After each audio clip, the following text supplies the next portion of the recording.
Gracias, Señor amado. Damos toda la gloria y toda la alabanza al Señor. Amén. Buenas noches, amigos y amigas de eternidad en el corazón. ¿Cómo están ustedes? Damos gracias al Rey por todas las cosas, por su amor, su misericordia, por su gran bondad, ¿sí? por su paciencia con nuestras vidas. Damos gracias por todo al Señor.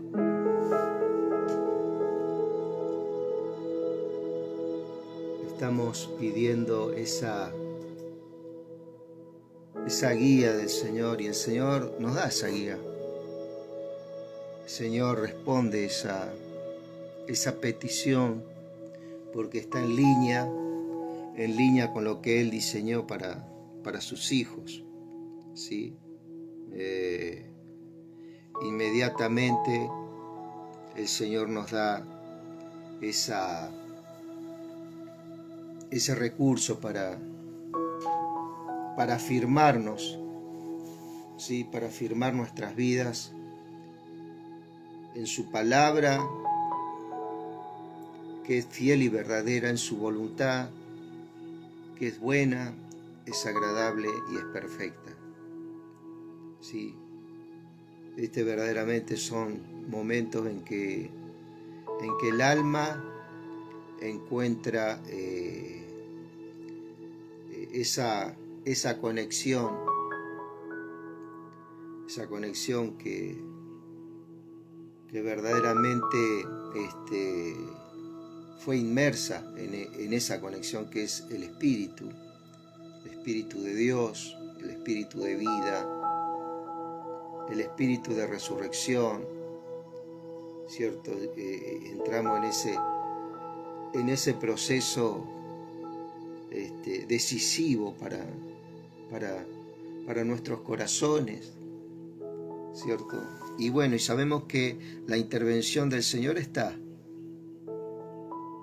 La intervención del Señor está, pero también tenemos que saber bien que cuando la luz avanza, las tinieblas se defienden, ¿sí? Las tinieblas, en su topografía, en su terreno, sabe que la presencia de Dios está iluminando todas aquellas zonas, todos aquellos lugares en nuestro interior que antes, de una forma enmascarada, actuaban en cooperación con las tinieblas, ¿sí? Y damos gracias al Señor por eso, ¿cierto? Y bueno, agradecidos y gozosos, ¿cierto? Que nadie quite el gozo de tu salvación, como dice por allá por el Salmo 51, ¿sí?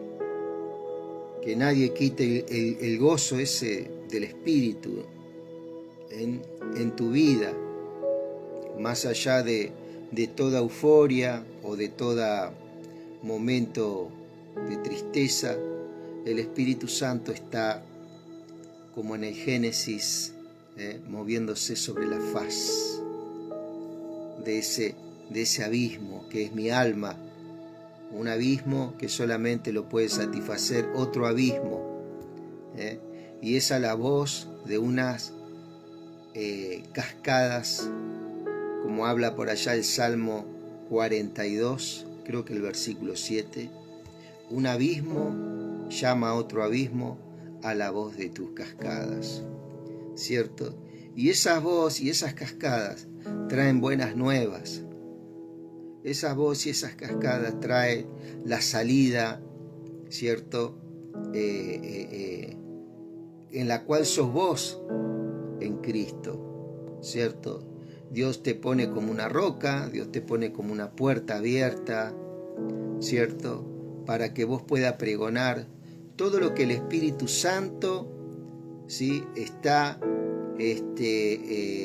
impartiendo desde ese hombre nuevo que es Cristo, directamente a tu espíritu, directamente a tu ser interior, ¿sí? Donde tu conciencia, ¿cierto? Tus pensamientos, tus intenciones, tus conductas, ¿sí? Todo está siendo enfrentado con la palabra, ¿sí? Tan necesaria para nuestras vidas, ¿cierto? Esas aguas que es la palabra, ¿cierto? Es muy importante. Dice por allá por 2 de Pedro 2:2, que tengo entendido: desead como niños recién nacidos la leche espiritual, no adulterada, para que por ella crezcáis. Crezcáis, ¿cierto? Es muy importante eso, ¿eh? Dios pone a través de Pedro esa palabra, le dice la leche espiritual, ¿eh? Leche espiritual. Es un alimento en el cual todo el pueblo es nutrido, ¿cierto? Y va preparándolo y forjándolo para estos tiempos que se avecinan, tiempos que no son fáciles, tiempos que muchas veces vamos a sentir, ¿cierto? Como que uno está solo, que camina solo, ¿cierto? Que uno es ese, ¿cómo te puedo decir? Ese referente que el día de mañana va a ser verdaderamente de bendición para otras vidas, ¿cierto? Y muchas veces en ese caminar aparentemente vas a estar solo, pero eso es una sensación, eso es un sentimiento, eso es algo emocional, y el reino no se mueve a través de emociones, no se mueve a través de sentimientos. Muchas veces uno ha hecho y lo ha dicho, y yo lo escucho hoy en día, increíble hoy la iglesia en este siglo, que todavía esté diciendo porque yo sentí de Dios, ¿cierto? Y verdaderamente el apóstol Pablo, hay una palabra que dice porque yo recibí del Señor, ¿eh? Es más certero, es más completo. Y cuando uno hace esa proclama, como hizo el apóstol Pablo, eso toma forma inmediatamente en mi espíritu. Es muy diferente cuando es porque yo sentí del Señor, ¿eh? El sentimiento es algo que nuestra alma interpreta ante un acontecimiento, un hecho, ¿cierto? Que pueda evidenciar la persona, ¿no? Pero cuando uno dice porque yo recibí del Señor, es muy diferente. Entonces esa es una de las cosas que el Señor va acomodando también nuestro vocabulario, nuestro léxico, ¿cierto?, a lo espiritual. ¿Para qué? Porque de esa forma Él va ajustando, ¿cierto? Ya no me quedo con una sensación o un sentir, porque ese sentir, esa sensación, hoy es y mañana no es. Pero cuando uno recibe y uno verdaderamente lo asimila, verdaderamente recibí del Señor esto, no se desecha uno mismo, porque muchas veces uno se desecha a uno mismo, o porque no tiene un cargo, porque no tiene un título, porque no tiene, no sé, estas cosas que marean hoy en día al ser humano, ¿no? Pero cuando uno verdaderamente comienza a proclamar esta verdad que dice Pablo, porque yo recibí del Señor, eso toma lugar en nuestro espíritu y en nuestro ser, ¿cierto? Y eso verdaderamente va aquilatando nuestras vidas, le va dando un peso en el cual vos vas llevando, ¿cierto? Una carga, ¿cierto?, del cielo en tu vida, en la cual se va impartiendo primeramente en tu ser y después en los demás, ¿cierto? El Señor es poderoso para hacer esas cosas. Hoy pensaba cuánta gente detrás de los milagros del Señor, ¿eh? Y qué bueno, ¿no? Los milagros del Señor son verdaderamente algo en el cual uno se regocija y uno también puede gozar, ¿cierto?, de una nueva oportunidad, ¿cierto?, en cuanto a la salud. Pero muchas veces se deja de lado la sapiencia, la sabiduría, ¿cierto?, que son tan necesarias, ¿cierto?, en este tiempo para que su palabra tome forma, para que su palabra le vaya dando forma a todo ese diseño que Dios tiene, ¿no? En el día antes de ayer estábamos hablando de Romanos capítulo 7, ¿cierto?, que es el hombre judío, en este caso Pablo, el judío sin Dios, ¿cierto? Y donde, bueno, él podía verdaderamente hablar y notar, ¿cierto?, lo que es el hombre sin Dios. Y ahora estamos por mirar Romanos, ¿sí? Romanos capítulo 8, ¿cierto? Vamos a hacer un pequeño repaso. Mira, puesto que hablo, Romanos capítulo 7, puesto que hablo con quienes conocen la ley, les pregunto, ¿acaso ignoran, hermanos, que la ley ejerce poder sobre alguien mientras esa persona vive? ¿Cierto? Está hablando de la ley, ¿cierto? Que hoy en día, mi querido, todo el mundo que está sin Cristo, ¿cierto?, esa persona que no acepta a este Dios Jesucristo en sus vidas, ¿cierto?, van a ser juzgadas según la ley, ¿cierto?, según la ley, y al no alcanzar, digamos, esa meta que es cumplir toda la ley, ¿cierto?, esa persona lamentablemente está bajo condenación, según la Biblia. No estamos hablando según la Biblia, ¿cierto? Pero cuando aceptamos a Cristo, ¿cierto?, cuando aceptamos a Cristo, la gracia de Dios nos habilita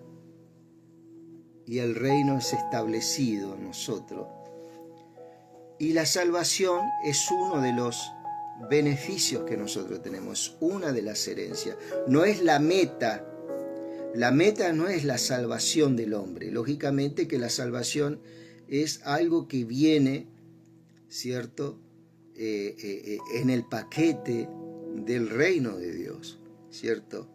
Acá lo importante y el centro es Dios y su reino. Reinar, ¿cierto? Ese es el propósito en el cual Dios lo va a hacer. Y acá comienza en este tiempo, ¿cierto?, donde el Espíritu Santo vino ya, ¿cierto?, vino a habitar en el creyente. El apóstol Pablo es uno de los referentes, ¿cierto?, que habla de estas cosas, estos misterios, ¿cierto? Y donde habla, puesto que hablo con quienes conocen la ley, les pregunto, ¿acaso ignoran, hermanos, que la ley ejerce poder, ¿cierto?, sobre alguien mientras esa persona vive? Por ejemplo, por la ley, una mujer casada está sujeta a su marido mientras éste vive, pero si el marido muere, ella queda libre de la ley que la sujetaba a él. Así que si ella se une a otro hombre mientras su marido vive, comete adulterio, pero si su marido muere, ella queda libre de esa ley, ¿cierto? Y dice después, de modo que si se une a otro hombre, no comete adulterio, ¿sí? Acá está hablando, es una figura de lo que es la ley y lo que es la gracia, ¿cierto? Ese marido en el cual ella estaba sujeta era la ley, ¿sí? estaba sujeta a la ley. La gracia, ¿cierto?, es ese otro hombre, en el cual la toma una vez que muere el otro marido. Está hablando del viejo pacto y del nuevo pacto, ¿sí? Así también ustedes, hermanos míos, por medio del cuerpo de Cristo han muerto a la ley, ¿cierto? ¿Y qué es el nuevo pacto? Es estar en el cuerpo de Cristo, ¿cierto? Para pertenecer a otro, al que resucitó de los muertos, a fin de que demos frutos para Dios. Tremendo, ¿eh? Esto es verdaderamente poderosísimo.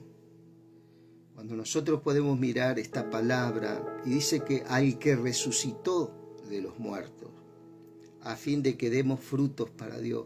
Porque mientras vivíamos en la carne, ¿cierto? Mientras vivíamos en la carne, dice, las pasiones pecaminosas, estimuladas por la ley, actuaban en nuestros miembros y producían frutos que llevan a la muerte. Pero ahora que hemos muerto a su dominio, estamos libres de la ley y de ese modo podemos servir en la vida nueva del Espíritu y no bajo el régimen de la letra. ¿Sí? Pero ahora que hemos muerto a su dominio, ¿al dominio de qué? De la ley, ¿cierto? Estamos libres de la ley, y de ese modo podemos servir en la vida nueva del Espíritu y no bajo el viejo régimen de la letra, ¿cierto? ¿Concluiremos entonces que la ley es pecado? De ninguna manera. Sin embargo, de no haber sido por la ley, yo no hubiera conocido el pecado, porque si la ley no dijera no codiciarás, tampoco yo habría sabido lo que es codiciar, ¿cierto? La ley, ¿qué vino a hacer? Vino a alumbrar, ¿cierto?, mis ojos. Y esa ley, ¿qué es lo que hizo? Esa ley verdaderamente me hizo a mí reconocer el pecado que yo tenía, y ahí esa ley me hace poner de acuerdo con este Dios grande que tenemos.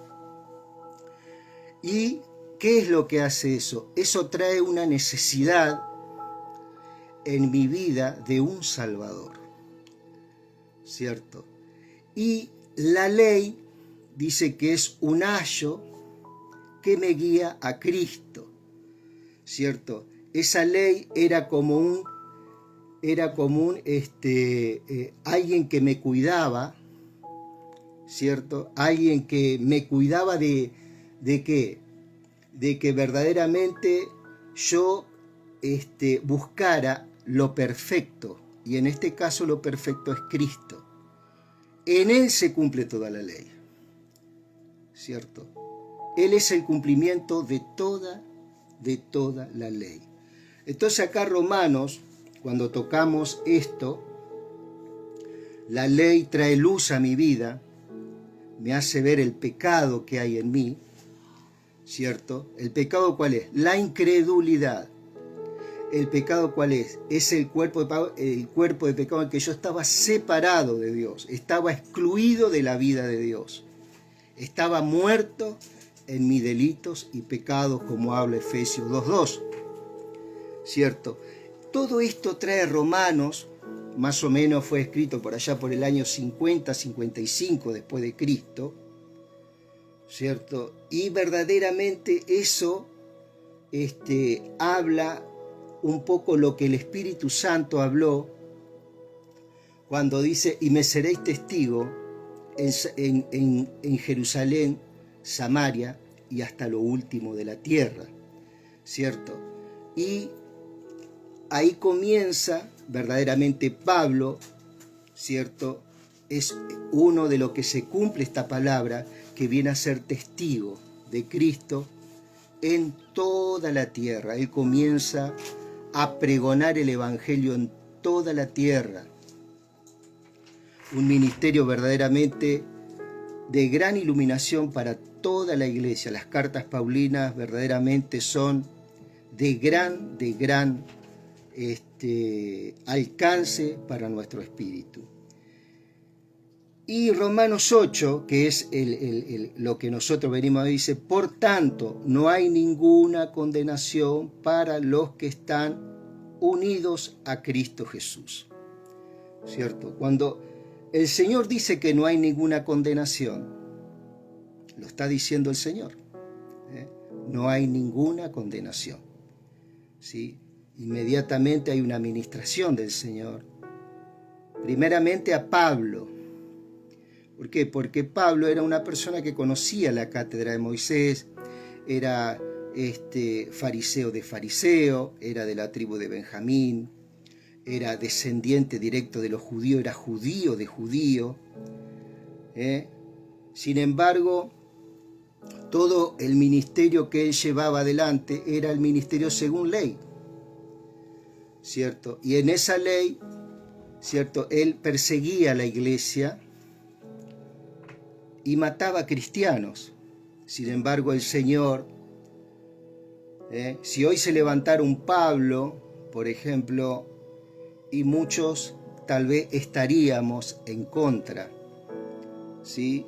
Porque ¿cómo puede ser una persona que mate a mi hijo, que es cristiano, o a tu hijo, o no sé, que persiga a la iglesia? ¿Cómo me puede venir a enseñar a mí? Bueno, Pablo fue una persona, ¿cierto?, en la cual Dios lo llevó, ¿cierto?, a esta conversión.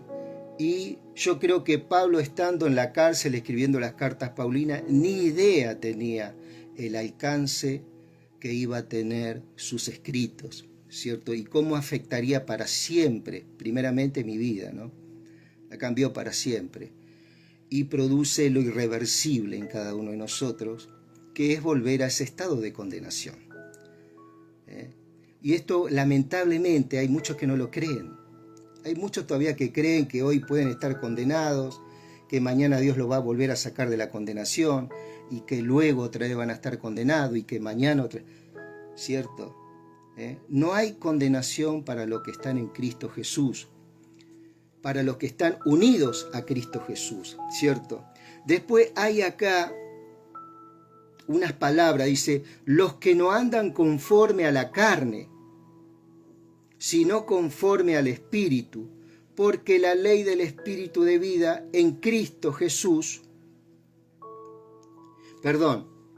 los que no andan conforme a la carne, sino conforme al Espíritu. Bueno, estas palabras no aparecen en los textos, ¿cierto? En los textos, no digamos originales, porque no existen los originales. Yo muchas veces hablé de los originales y hasta hace poco me enteré que ya no existen los originales. Existen copias de copias de copias de copias de copias de lo que es la Torá y todo lo que se vino hasta nuestras manos, ¿no? ¿Cierto? Pero no aparecen en las primeras copias las palabras estas, los que no andan conforme a la carne, sino conforme al Espíritu, ¿cierto? Hay algunas cosas que los copistas, aparentemente con el correr de los tiempos, fueron agregándole al texto con buena intención de aclarar, ¿cierto? Quizás echar un poco más de luz al versículo, ¿cierto? Pero acá el Señor es contundente, ¿cierto? Porque no hay ninguna condenación para los que están unidos a Cristo Jesús. Hasta ahí aparece en los textos más viejos. Y dice el verso 2, porque la ley del Espíritu de vida en Cristo Jesús me ha librado de la ley del pecado y de la muerte. Esto es determinante creerlo. Si yo no creo esto que está acá, ¿cierto? Es algo que no tiene valor nada, porque es por fe. Yo tengo que creer esto porque la ley del Espíritu de vida, ¿qué es el Espíritu de vida? El Espíritu Santo que habita en nosotros. El Espíritu de vida en Cristo Jesús me ha librado. ¿Qué dice? Me ha librado de la ley del pecado y de la muerte. ¿Cierto? Es imposible otra vez caer en condenación. Me ha librado del poder del pecado y de la muerte, porque Dios ha hecho lo que para la ley era imposible hacer.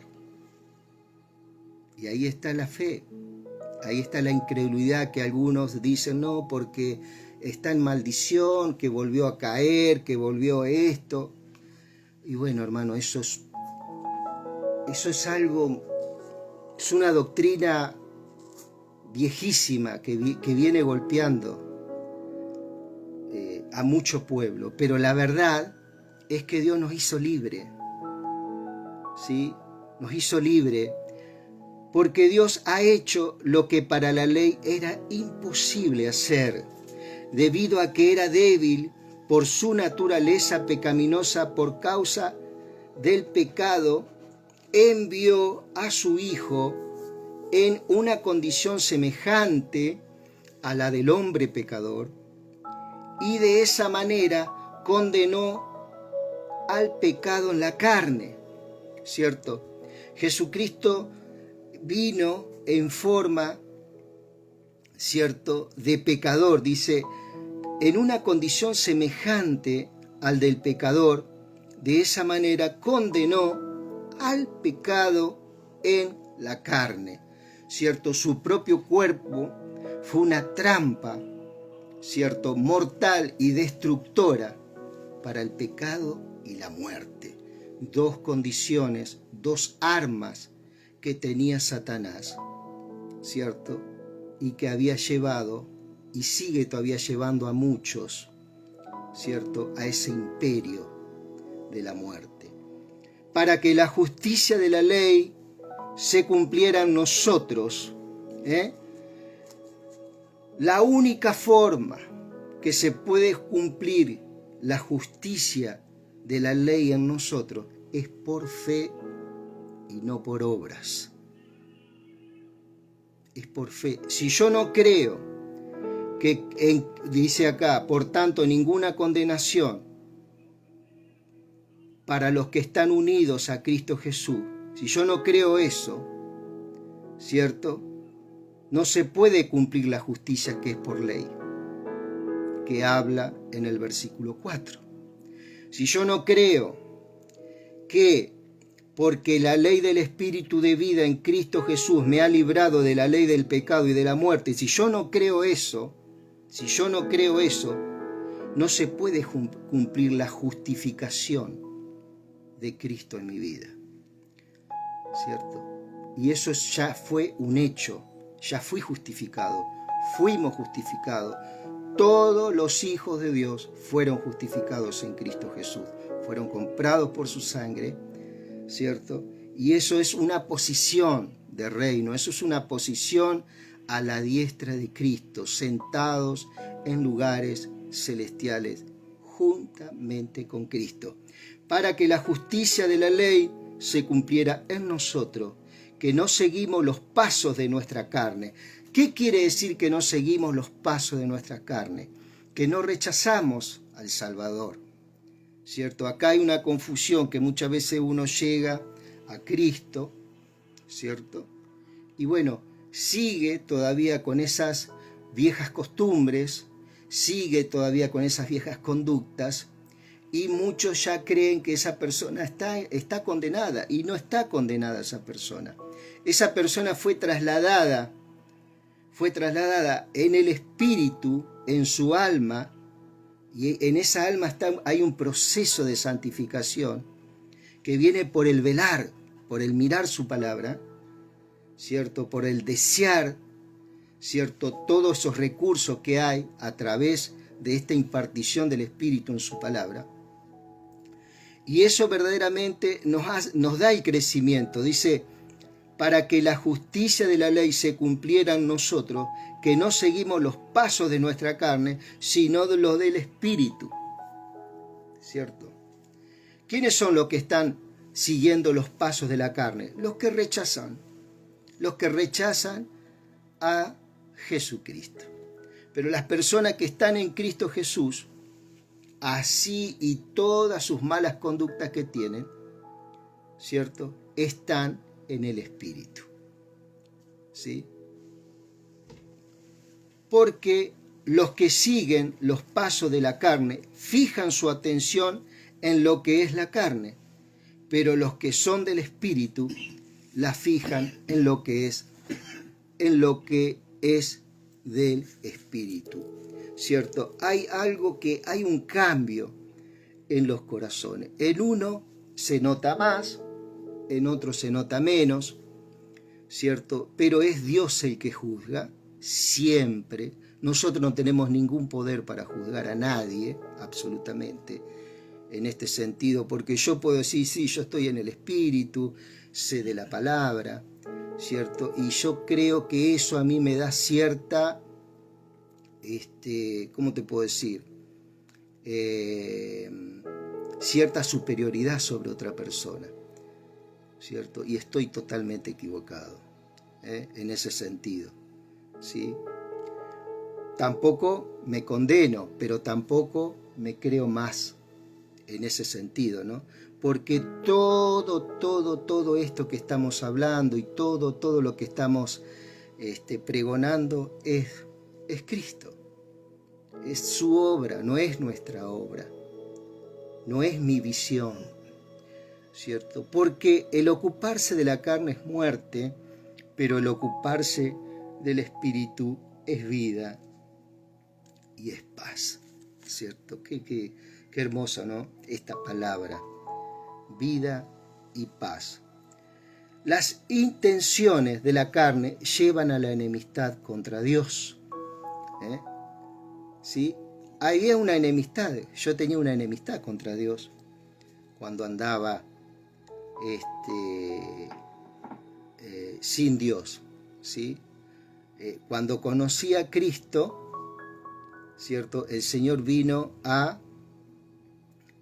forjar mi vida en su misericordia, su amor, a medida de que la humillación en uno también, la humildad, ¿cierto? Esa necesidad impuesta de ser guiado. El Espíritu Santo siempre pone esa imposición, ¿cierto? La imposición, ¿qué quiere decir? Es una necesidad que Dios pone en el espíritu del hombre a ser guiado, a ser pastoreado muchas veces, ¿cierto? En tiempos críticos, ¿cierto?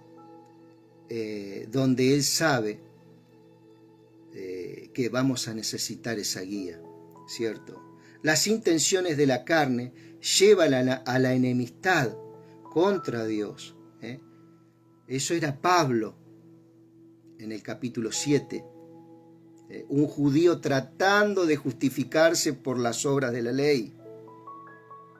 Eso era Pablo, alguien que estaba enemistado, creyendo que estaba obrando para Dios, ¿cierto? Creyendo que estaba, haciendo la obra de Dios, ¿cierto? Y sin embargo, el Señor se aparece, ¿cierto? Y dije, Pablo, ¿por qué me persigues? ¿Por qué tanta persecución? ¿Cierto? Y las intenciones de la carne llevan a la enemistad contra Dios, porque no se sujetan a la ley de Dios. ¿Por qué no se sujetan a la ley de Dios? Porque la ley, ¿qué era lo que hacía? Hacía ver la pecaminosidad en sobremanera de los hechos, de mis hechos, pero no tienen el poder para transformarme. No tienen el poder para transformar. La ley no tiene poder para transformar. Es más, querido, la ley me llevaba directamente a la muerte. Entonces, ¿qué era lo que tenía que hacer yo?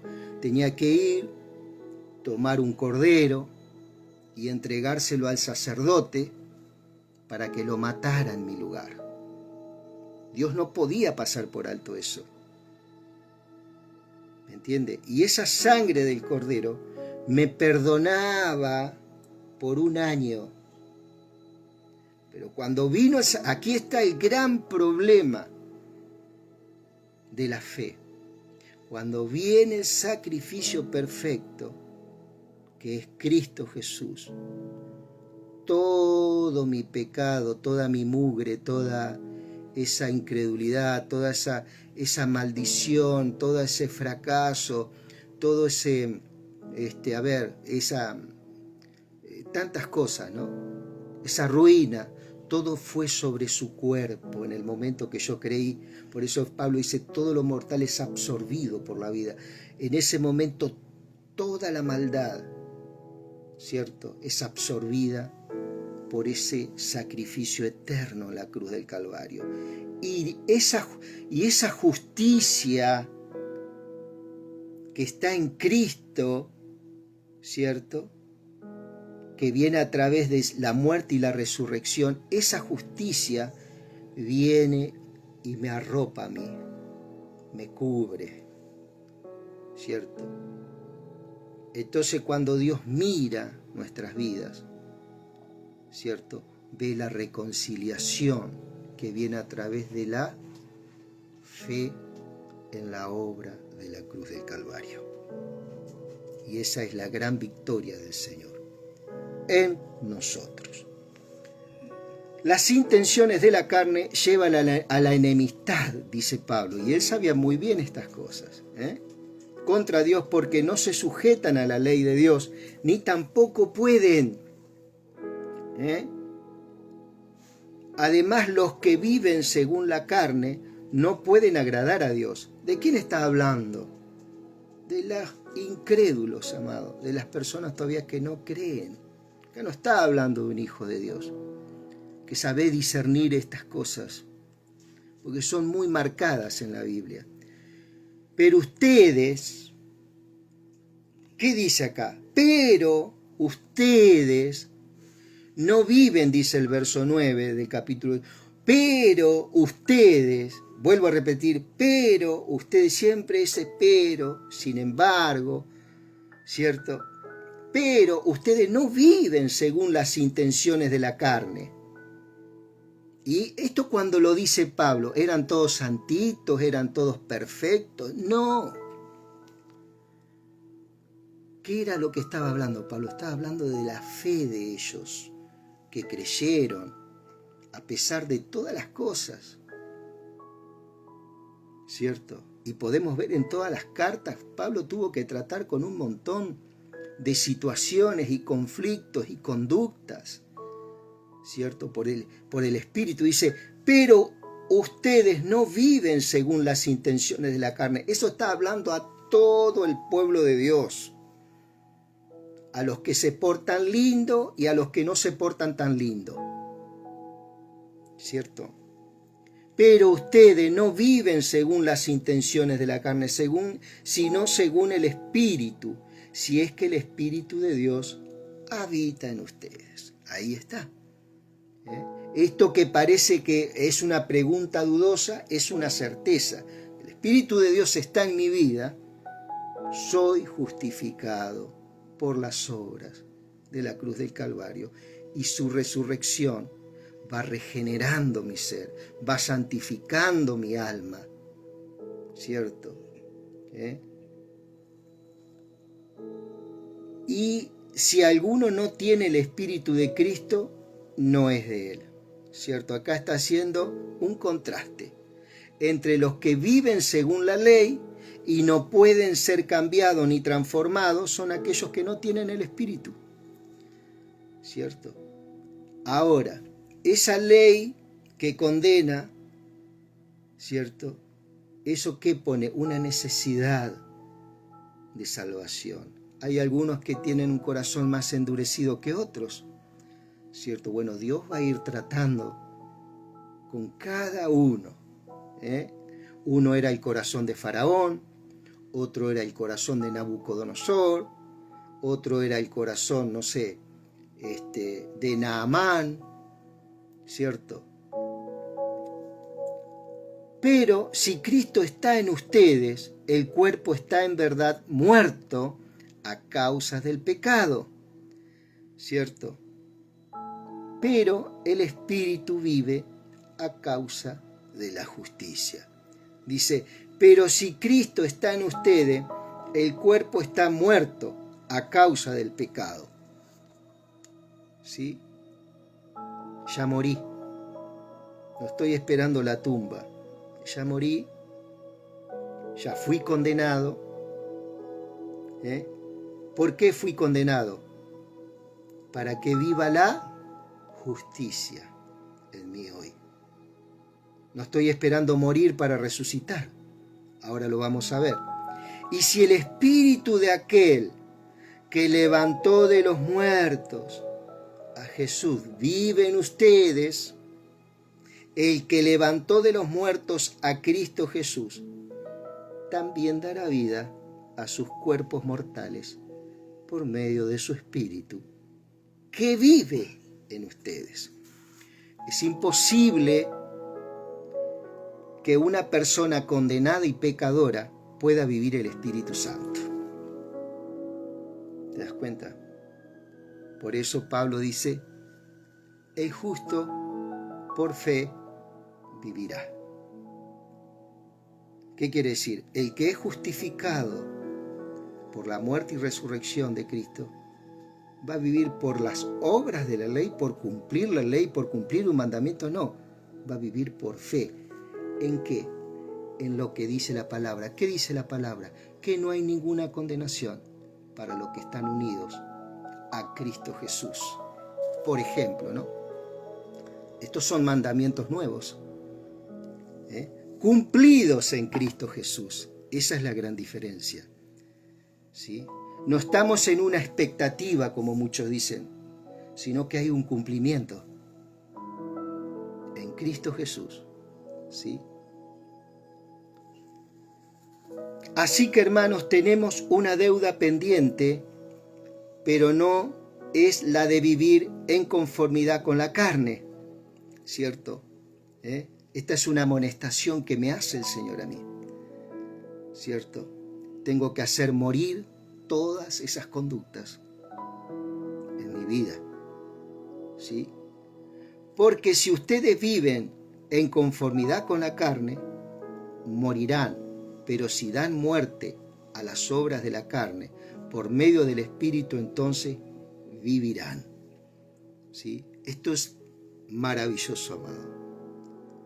Esto verdaderamente vamos a experimentar todo lo que el Espíritu tiene para nosotros. La justificación, la santificación, la regeneración, que son palabras que hoy no se tocan, ¿cierto?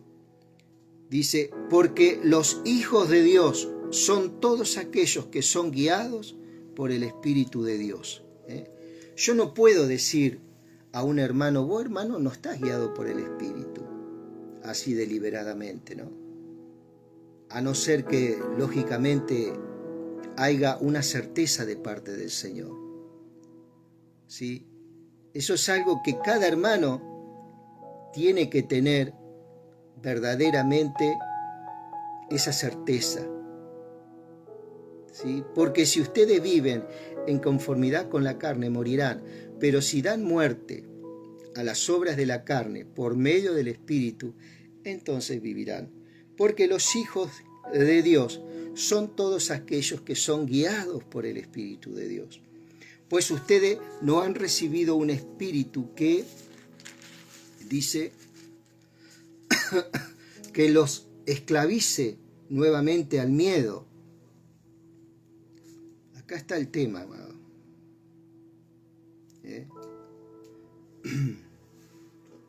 El miedo otra vez a caer, el miedo otra vez, más miedo que fe,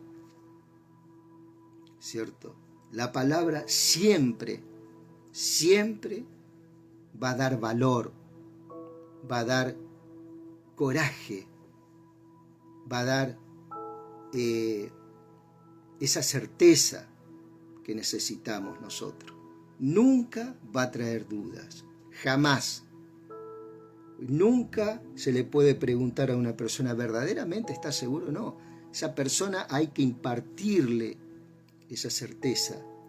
Los esclavice nuevamente al miedo, sino que han recibido el espíritu de adopción por el cual clamamos, Abba, Padre. O sea, acá más todavía confirma que la justificación está en mi vida, porque si no el espíritu es imposible que habite. Si no hay justificación de Dios, no nuestras obras de justicia, no nuestras obras de bondad. Mi obra de bondad no puede agregarle nada a la obra de Cristo. Y mis pecados tampoco puede sacarle brillo a la obra de Cristo. Mis obras de pecado, ¿no? Él brilla. El Espíritu mismo da testimonio a nuestro espíritu de que somos hijos de Dios. Hoy en día muchos caen en esta pregunta tramposa. ¿Vivirá el Espíritu Santo en mi vida? ¿Por qué? Porque son muchos más las condenaciones que verdaderamente esas palabras de consuelo y de certeza y de seguridad que la iglesia necesita, de que nosotros como hijos de Dios necesitamos. Y si somos hijos, somos también herederos, herederos de Dios y coherederos con Cristo. Y si es que padecemos justamente con Él, dice, juntamente con Él, seamos con Él glorificados. Esto está hablando, bueno, de la transformación, ¿sí? De la transformación. Pues, ¿qué es la transformación? Nuestros cuerpos van a ser transformados en su venida, ¿cierto? Pues no tengo dudas de que las aflicciones del tiempo presente en nada se comparan con la gloria venidera que habrá de revelarse en nosotros, ¿cierto? Impresionante esto, ¿no? Pues no tengo duda de que las aflicciones del tiempo presente en nada se comparan con la gloria venidera que habrá de revelarse en nosotros. ¿Esto qué trae en tiempo de persecución? Trae esperanza, por la fe, ¿cierto?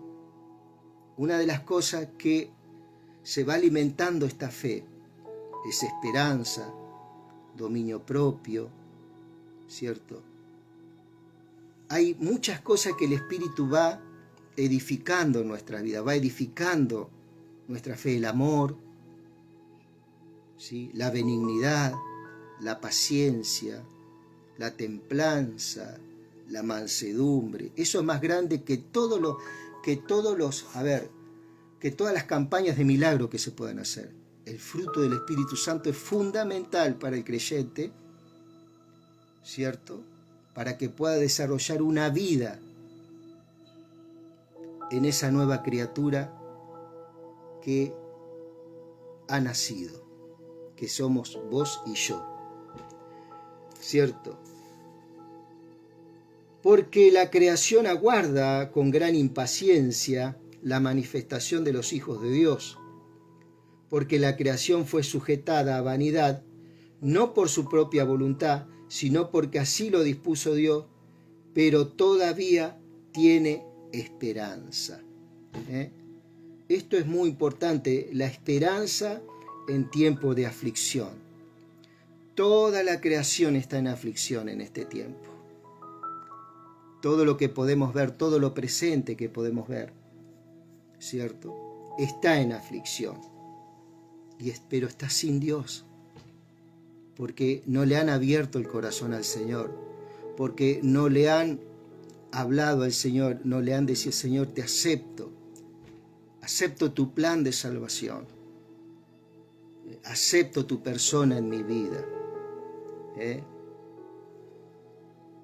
Pues también la creación misma será liberada de la esclavitud de la corrupción para así alcanzar libertad gloriosa de los hijos de Dios. O sea, esa libertad gloriosa está en los hijos de Dios. ¿Sí? Está en nosotros. ¿Cierto? Vos no sos un espectador mío. Vos sos un hijo de Dios que está siendo testigo presencial de su gloria y está siendo partícipe de su naturaleza divina. ¿Viste? Porque acá esto de compartir, esto es una gracia que da el Señor. Pero al Señor no le agrada a los espectadores. Al Señor lo que le agrada es que te hizo y nos hizo partícipe de su naturaleza divina. Y en medio de tu debilidad y en medio de tus aflicciones, Él tiene poder para perfeccionar nuestro carácter y nuestra vida en el Espíritu. Y ¿por qué? Porque Él puso libertad en nosotros. ¿Y la libertad qué es? La libertad de toda condenación. Si yo no creo en el primer versículo, que no hay ninguna condenación, y después comienzo a condenar a uno, a otro, porque veo a ver su conducta, ahí ya estamos fallando, ¿cierto? Porque Dios está viendo otra cosa, ¿cierto? Y eso es la santificación, ¿cierto? En el hombre y en la mujer de Dios, que es de acá hasta que muramos, ¿cierto? Nunca vamos a poder llegarse perfectos. Esto tampoco es una excusa, lógicamente, para ser, ¿sí? Pero siempre en el corazón del hombre y la mujer, Dios puso eternidad y Dios pone ese anhelo, ¿cierto?, de crecer. Llega un punto que esa persona entra en una conducta recurrente, sea cual sea, y llega un momento que se cansa y quiere verdaderamente ser ayudada, quiere verdaderamente ser levantada otra vez, ¿cierto? Y restaurada espiritualmente, ¿cierto? Una y otra vez, hasta que llega un momento que florece. Porque sabemos que toda la creación hasta ahora gime a una y sufre como si tuviera dolores de parto. Y no solo ella, sino también nosotros, que tenemos las primicias del Espíritu. ¿Qué son las primicias del Espíritu? La justicia de Cristo, la fe, la templanza, la mansedumbre, el dominio propio, el amor, la sabiduría. Esas son las primicias del Espíritu. La regeneración, la santificación, la obra de expiación en nuestras vidas, de que Él tomó el lugar que me correspondía a mí, ¿cierto?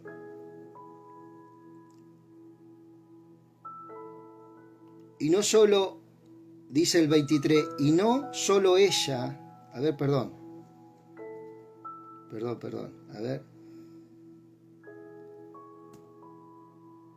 porque sabemos que la creación, dice el 22, toda la creación hasta ahora gime a una y sufre como si tuviera dolores de parto. Y no solo ella, sino también nosotros que tenemos las primicias del Espíritu, gemimos dentro de nosotros mismos mientras esperamos la adopción, la redención de nuestro cuerpo. ¿Sí? La obra empezó en el alma, el cuerpo ha sido crucificado, ha sido muerto, ¿cierto?, en la cruz. Y ahora, ¿cuál es el acontecimiento que estamos esperando? Que nuestros cuerpos sean transformados en su venida. ¿Sí? Y ahí se va a completar la obra. ¿Sí? O sea, en el tiempo, ya la obra está completa en él. Hay un tiempo, hay un proceso, hay pasos que se va dando, ¿cierto? Posicionalmente ya está todo cumplido en él, en Cristo. porque con esa esperanza fuimos salvados. Pero la esperanza que se ve ya no es esperanza, porque ¿quién espera lo que ya está viendo? Pero si lo que esperamos es algo que todavía no vemos, tenemos que esperarlo con paciencia, ¿cierto? Otra facultad que el Señor imparte, esa paciencia, que ya está en nosotros, No tenemos que pedirle, Señor, dame amor, dame paciencia, todo eso ya lo puso. Al poner el Espíritu Santo ya lo puso. Ahora eso se va activando a través de la fe en el texto. No hay ninguna condenación para los que están en Cristo, ya el GPS me ubicó. No hay condenación. Hay otros que no estoy condenado por eso, no. Pero yo te digo que no tenés condenación. Lo dice Él. Por eso es tan importante el devocional, ¿cierto? Y dice, de igual manera, el Espíritu nos ayuda en nuestra debilidad, pues no sabemos qué nos conviene pedir, pero el Espíritu mismo intercede por nosotros con gemidos indecibles. Pero el que examina los corazones sabe cuál es la intención del Espíritu, porque intercede por los santos conforme a la voluntad de Dios. Hay una vida del Espíritu en nosotros que está constantemente en un virtuosismo, en una comunión con nuestro espíritu, ¿cierto? Y está pidiendo como conviene a nuestras vidas. No según nuestros caprichos, no para el auto, para la casa, para tantas cosas que hoy no, para el viaje. No, está hablando en otras áreas, ¿cierto? Mucho más profundas. Y así es, Señor. Ahora bien, sabemos que Dios dispone todas las cosas para el bien de los que lo aman, es decir, de los que Él ha llamado de acuerdo a su propósito, ¿cierto?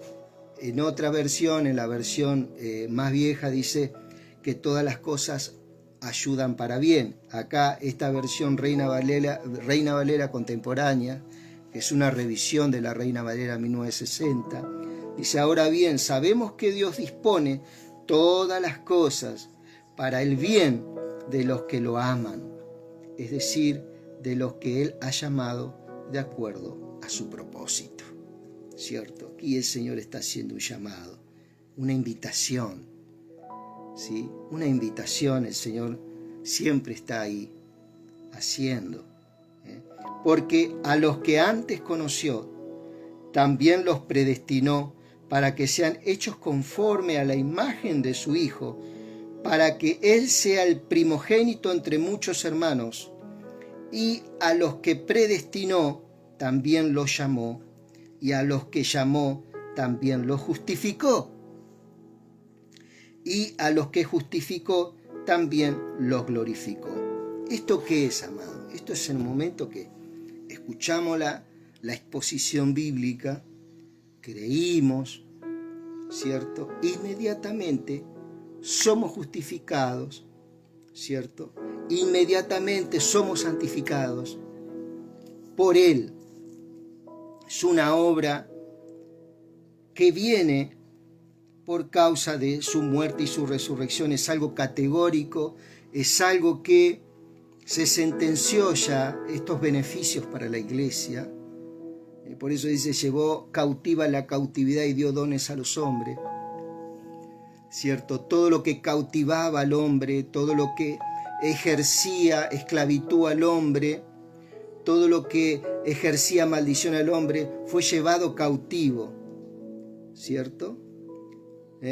Y cuando le roba al diablo estas dos armas, que es el pecado, destruye el pecado y la muerte, le quita la autoridad a Satanás, que es el hombre fuerte, era el hombre fuerte, ¿cierto?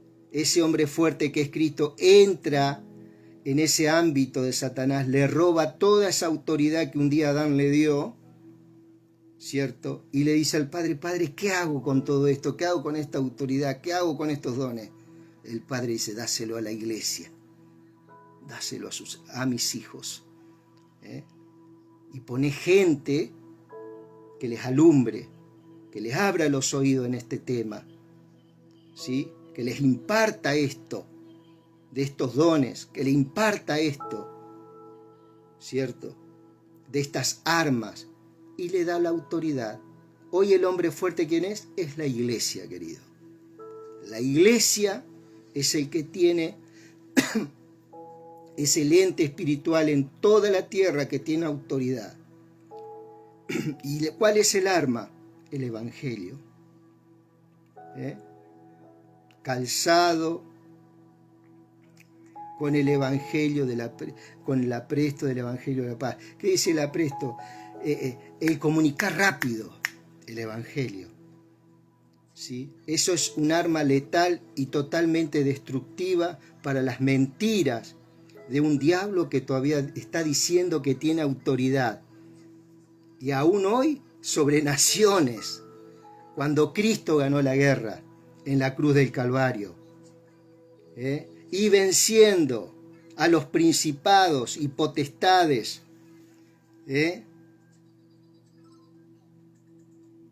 Colosenses 2:15, eso está.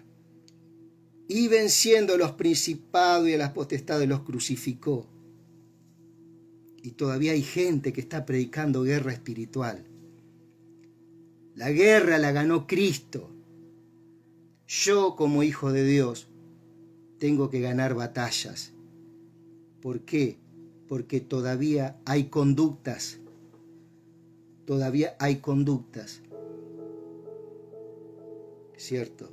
Que están debilitando, que quieren avanzar en mi vida. Es una lucha espiritual todos los días, pero eso es dentro mío. Pero ya pertenezco, aunque yo aunque yo pierda una batalla, soy del equipo ganador. ¿Cierto? Ya casi estamos terminando. Ahora bien sabemos que Dios dispone todas las cosas para que el bien de los que lo aman, es decir, de los que Él ha llamado de acuerdo a su propósito, porque a los que antes conoció, ¿quiénes son los que antes conoció? ¿Quiénes son?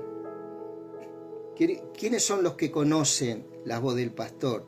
Oye la voz del pastor. Él dice que sus ovejas conocen, oyen y conocen su voz. Son aquellos que aceptan al Señor. Aquí está hablando de esto, porque a los que antes conoció, ¿cuál es la forma que conoce el Padre a sus hijos? A través de Jesús. Yo soy la puerta por donde entran las... ¿Sí?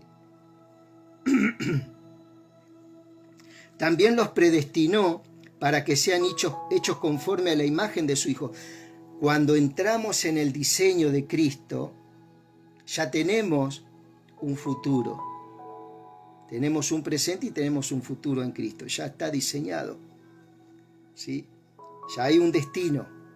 Eso es algo irreversible, amado. Eso no hay pecado que lo pueda. Y esa es una mala noticia para muchos. Y dice, porque a los que antes conoció, también los predestinó para que sean hechos conforme a la imagen de su Hijo y para que Él sea el primogénito entre muchos hermanos. Una de las cosas que Él vino a inyectar en nuestra vida, su simiente, es su imagen. Su simiente incorruptible que se había perdido en el huerto del Edén. Y a los que predestinó también los llamó, y a los que llamó también los justificó. Si yo no... A ver, la persona que está leyendo esto, que lee esto, no puede después creer a otro que venga a decirle que están bajo las obras de la ley.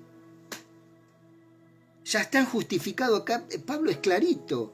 Y a los que predestinó también los llamó, y a los que llamó también los justificó. Es un hecho. Y yo camino en este hecho. Y a los que justificó también glorificó.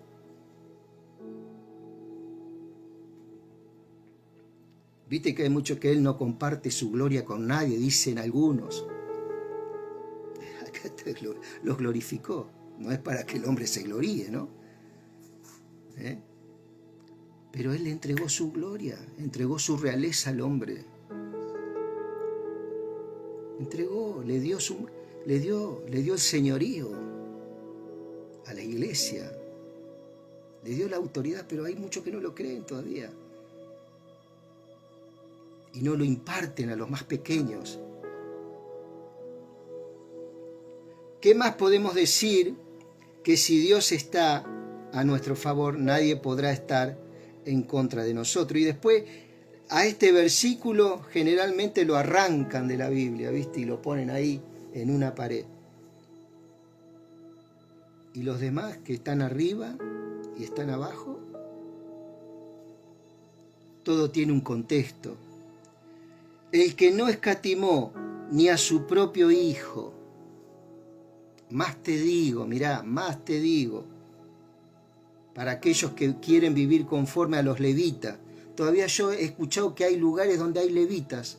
No, porque, a ver, ellos son los levitas del concilio. No existe más los levitas, eso ya es algo que quedó. ¿Qué más podemos decir? Que si Dios está a nuestro favor, nadie podrá estar en contra de nosotros. Es una confirmación del Señor todo esto. El que no escatimó ni a su propio Hijo, sino que lo entregó por todos nosotros, ¿cómo no nos dará también con Él todas las cosas? ¿Cierto? Y acá, bueno, está el famoso ministerio de la prosperidad, ¿no? Que Dios te va a sobreabundar en esto.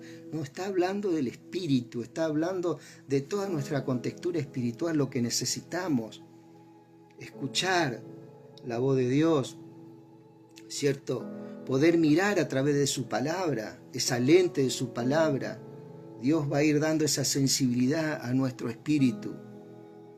¿Para qué? Para cambiar también, despojarnos de todas esas viejas conductas que tenemos. Así, de esa forma, vamos a ejercer poder palpable, un poder verdaderamente manifiesto de un cambio. ¿Cómo no nos dará juntamente con Él todas las cosas? A ver, las cosas materiales vienen por añadidura, por causa de estar fundamentados en el reino. Todos los hijos de Dios, toda la iglesia está fundamentada en el reino, amado. Todo. Algunos pueden tener falsa doctrina. Bueno, eso es algo que hay que predicar la palabra. Hay que salirse de las doctrinas. Ese es un llamado que hace el Señor. Doctrinas de hace 100, 200, 300 años que pulularon las iglesias cristianas. Hoy todavía están vigentes en toda Latinoamérica, pero solamente en Latinoamérica. ¿Quién acusará a los escogidos de Dios? ¿Quién es el que justifica? ¿Quiénes son los escogidos de Dios? Los que creen en Cristo. Los que creen en Cristo Jesús. Acá no hay nadie que tiene coronita. No, porque ese es escogido, llamado a las naciones. No, amado. No, Señor. El único ungido es Cristo. Y nosotros, bueno, somos ungidos. Todo el pueblo de Cristo somos ungidos por Él. Toda la iglesia. Dice por allá, por primera de Juan 2:27, que la unción habita en nosotros. Y esa unción nos enseña todas las cosas. O sea, esa unción está en nosotros. No está en un frasquito de aceite. La unción habita en el creyente. Si yo no creo esto y todavía estoy con los levitas, bueno, hay muchas cosas. que no se van a manifestar. ¿Cierto? Dice, ¿quién acusará a los escogidos de Dios? Dios es el que justifica. ¿Cierto? ¿Quién es el que condenará? También resucitó el que además está a la derecha de Dios, intercede por nosotros. Él está intercediendo por tu vida. No tan solamente el Espíritu Santo que Él puso en tu vida, que está dentro tuyo, está intercediendo conforme a tus necesidades. Más aún si vos sos una persona que estás recién empezando a escuchar el Evangelio. El Espíritu Santo que ya está habitando en tu vida, esa es la buena noticia que vos tenés. Él está intercediendo a favor, ¿cierto? Y va a ir guiando tu vida, ¿cierto? Y no tan solamente Él intercede, sino que el mismo Cristo, ¿dónde está Cristo? Hoy en este momento está a la derecha del Padre. Y ahí dice, fíjate lo que está haciendo, dice, ¿quién es el que condenará? Cristo, dice el 34, es el que murió, más aún el que también resucitó, el que además está a la derecha de Dios e intercede por nosotros. No, porque Cristo está en todo, puede estar en todo lugar, sí,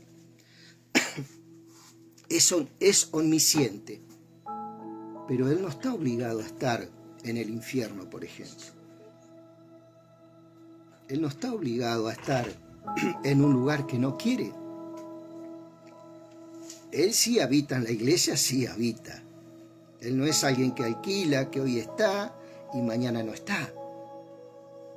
Y le tengo que decir, vení Señor otra vez, ven Espíritu Santo, ven. No, Él mora en nosotros, Él permanece en nosotros. Es cuando Cristo es bautizado en el Jordán y viene el Espíritu Santo sobre él. El Padre dice, en aquel que vea que viene mi Espíritu y permanece, ¿por qué? Porque esa expresión permanece nunca se había dado en el viejo pacto. El Espíritu Santo venía y se iba. Venía sobre el juez y se iba. Venía sobre el sacerdote, hacía la obra y se iba.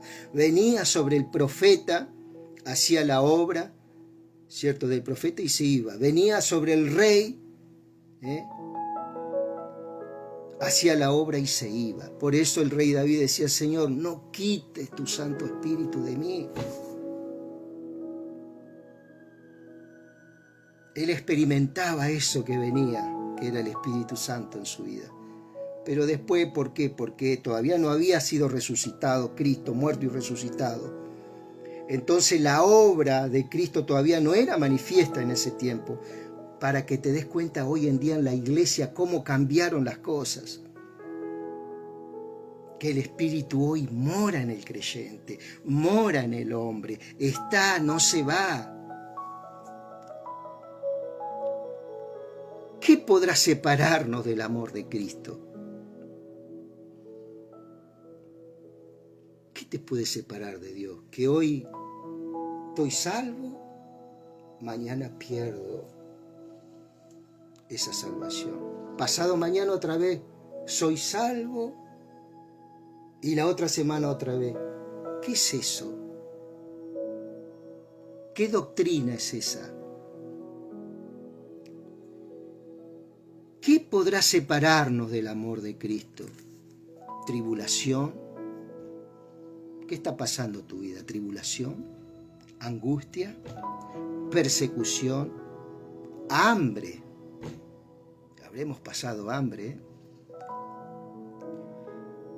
desnudez, la soledad, peligro, espada. Todo esto, amado, estaban pasando los creyentes en ese tiempo. La iglesia hoy no está pasando nada de estas cosas a nivel de la primera iglesia, ¿no? Tribulación, angustia, hambre, desnudez, peligro de espada. Como está escrito, por causa de ti siempre nos llevan a muerte. Somos contados como ovejas de matadero. Sin embargo, en todo somos más que vencedores por medio de aquel que nos amó. Viste que por allá por Apocalipsis dice, y al que venciere le daré. Y al que venciere. Esa obra de venciere, ¿es por una obra que yo hago o es por haberme arropado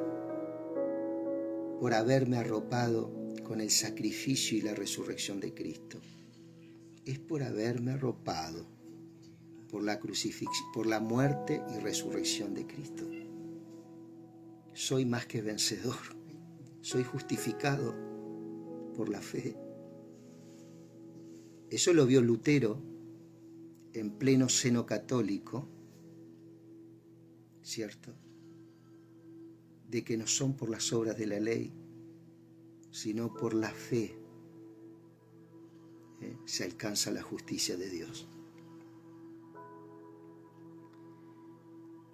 Por lo cual estoy seguro, escucha bien, nosotros que un día vamos a morir, así como tenemos fe para vivir, tenemos que tener fe para morir también.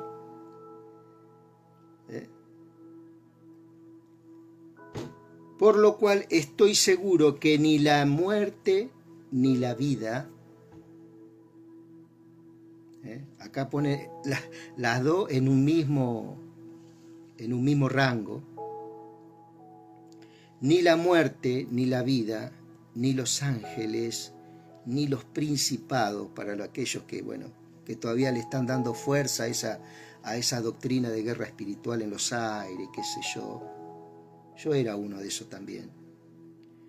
Ni la vida, ni la muerte, ni los ángeles, ni los principados, ni las potestades, ni lo presente, ni lo porvenir, ni lo alto, ni ángeles, ni potestades, ni lo presente, ni lo porvenir, ni lo alto, ni lo profundo, ni ninguna cosa creada nos podrá separar del amor de Dios que Dios nos ha mostrado en Cristo Jesús, nuestro Señor.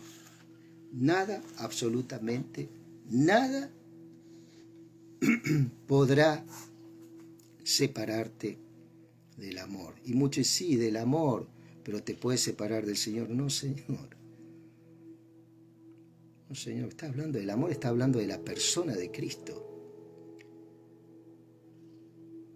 Es algo indisoluble una vez donde fuimos unidos al Señor por medio de aceptar el mensaje. Fuimos unidos. Ya hay salvación en nuestra casa, fuimos establecidos en el reino. Ahora comienza un caminar, un peregrinar con su palabra, ¿cierto? Gracias, Señor, por este tiempo, Padre, gracias por tu palabra. Señor amado, que todos aquellos que escuchen esta verdad sepan que no son espectadores de nadie, Señor, sino que son testigos presenciales de tu gloria en este tiempo y en el porvenir, y son partícipes de tu naturaleza, esa naturaleza que necesitamos, Señor, para ensanchar nuestro corazón en tu sapiencia, en tu sabiduría, en tu seguridad, en tu firmeza, en tu palabra, Señor. Te damos gracias, Señor, por este tiempo. Bendice, Señor, a los que están ahí, Señor, sirviéndote, Señor, de diferentes formas, diferentes maneras. Padre, en gran manera, Dios mío, nos gozamos en este tiempo. Dios mío, y que la paz de tu Espíritu Santo y la gracia de tu Hijo Jesús sea sobre cada hogar, Señor, de tus hijos y de tus hijas. Gracias, Señor. Amén. Amado, que Dios te bendiga. Acá, estamos viendo cómo el apóstol Pablo comenzaba a hablar cosas que nunca antes había hablado. Cosas que no se habían encontrado ni en Mateo, ni en Lucas, ni en Juan.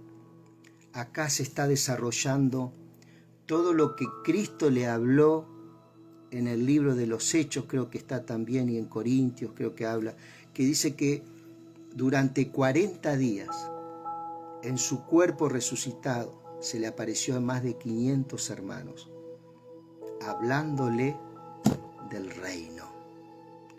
Y acá Pablo, a través de estas cartas, y también Pedro y otros hermanos, ¿cierto?, desarrollaron en las cartas lo que Cristo le compartió en esos 40 días, ¿sí? Parte, ¿cierto? Así que acá podemos ver todas las buenas nuevas, ¿cierto? Acá podemos ver que no hay división entre judíos y gentiles, que en Efesios 2:14 él habla, dice que él de dos pueblos hizo uno, dice que derribó el muro de la enemistad que había entre los judíos y los gentiles a través de Cristo. O sea, Cristo es el diseño en el cual todo el género humano alcanza libertad y justicia, ¿sí? Son cosas preciosísimas en la cual nosotros hoy en día estamos siendo afirmados, ¿cierto? A cada instante y cada momento. Mi querido, que Dios te bendiga. Y ya, si Dios quiere, el día de mañana, o bueno, Dios mediante, el lunes vamos a estar viendo Romanos capítulo 9. Que Dios te bendiga.